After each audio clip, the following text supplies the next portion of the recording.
UI/UX and product management class. This is me, Timothy. I've tried to see if we can reach 50 so I can do a live video, but then we are just 45 and it's not up to that. So I'm going to do a video so we can go through it.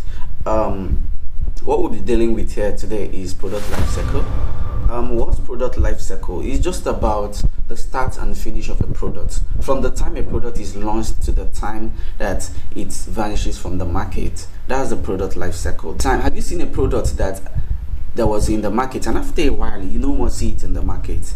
Whatever happens to it is the product life cycle being completed, right? So if you can think back, you can remember some products that used to buzz in the market and today they are no more.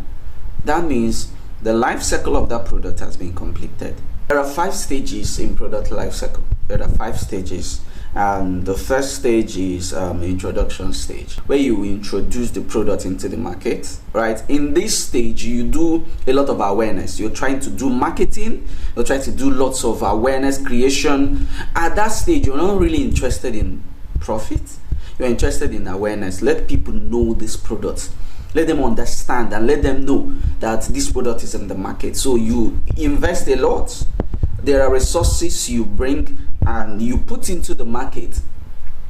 You invest a lot into marketing, into promotion, right? So you go to radio stations, media houses, just to make sure that they know that you exist. So these are stuffs you do in the introduction stage, just like the name sounds, introduction. Now the next stage is growth stage. At this stage, there is a lot of sales happening. Revenue is increasing. So you are increasing your market share. You are investing into building of warehouses if the product is a physical product. So, and competition is also beginning to enter, because people are seeing that this product is going. So what will happen naturally is that people will now come in and begin to compete with you. So there is a lot of entrance into the market. There's focus on scaling production. So you produce in high quantity. That's why you have lots of warehouses here and there. That's how you have lots of production units here and there, because there's a lot of demand. The product has entered into the market. There's now awareness. People are now demanding more of the product here and there in different cities. So you more upscale the production. If you had one production plant, you increase it to 2 to 10 to 20. You have more eye spots on you on different places in the country, right? Or even globally, right? So that's the growth stage. Money increase, For example, Tesla cars becoming widely more acceptable all over the world, right? So there was a time these cars were not really known. There was a time it was introduced. Now it's now widely accepted all over the world. So that's the growth stage. More money is coming. More money is coming, right? And now after the growth stage is the maturity stage, where the sales reaches its peak. The sales have reached the peak. The market have saturated. You are not just the only one. There are so many other persons in the market, right?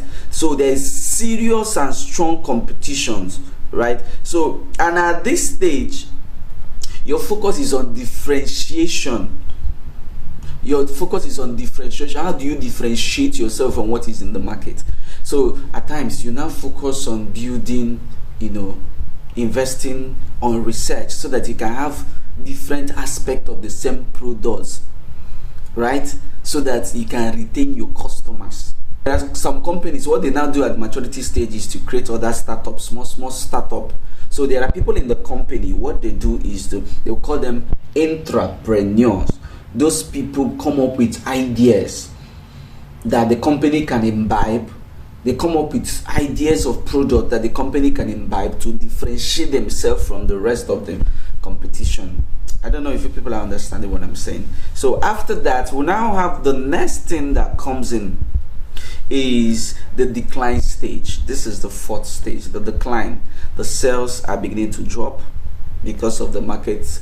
There are new innovations. The market, you are no more being sought after like you used to be. Your products are no more being sought after like they used to be. Then companies, is there phase out or product reposition itself? So the company do not reinvent themselves or they don't innovate, they will naturally die. They will die a natural death. Example is BlackBerry smartphone. You remember BlackBerry smartphone? They were not innovative. They were not reinventing. You remember Nokia, right? Nokia, something like that happened. There was a time Nokia was the in thing in the market, but now they struggle to survive. Why? Because they were not innovating. They were not reinventing. These are things that we are aware of that are happening. People like Android now came and took them because they were not thinking about the future. They were just interested in that they had market share and they were enjoying their market without thinking about the future. And the companies that are here today, they're not thinking about the future. They will die a natural death. It's just a matter of time.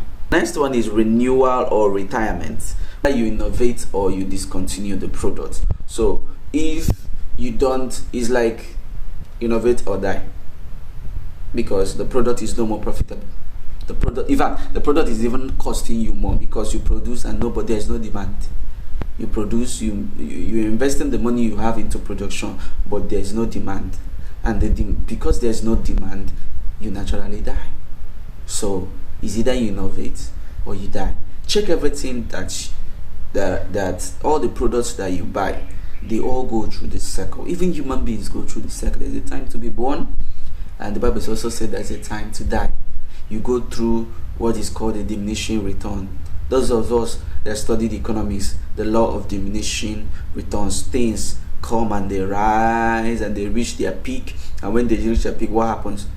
They fall and then they die out. So it helps businesses to adapt to strategies that will help them to live and outlive their competition. In each stage of that product life cycle, what it helps you to know, what do we do so that we can maximize this stage and also maximize the next stage, and then it helps you prevent premature product failure. You should be able, it helps you to know which stage are we in, so that we don't do what we should have been doing in the next stage now. So at this stage, you remain and do what you're supposed to do at each stage, and know when have we also moved to the next stage, so that you are able to move and then give it that level of attention that each of the stages they need.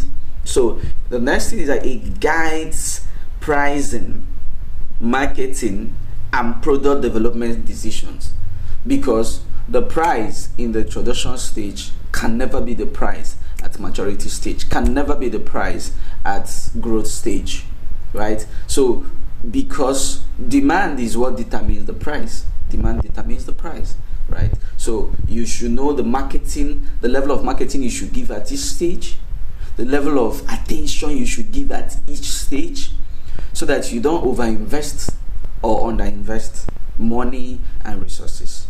Okay, if you have questions, I'd like you to ask the questions on the comment section, and I'll be right there to answer you. Thank you so much.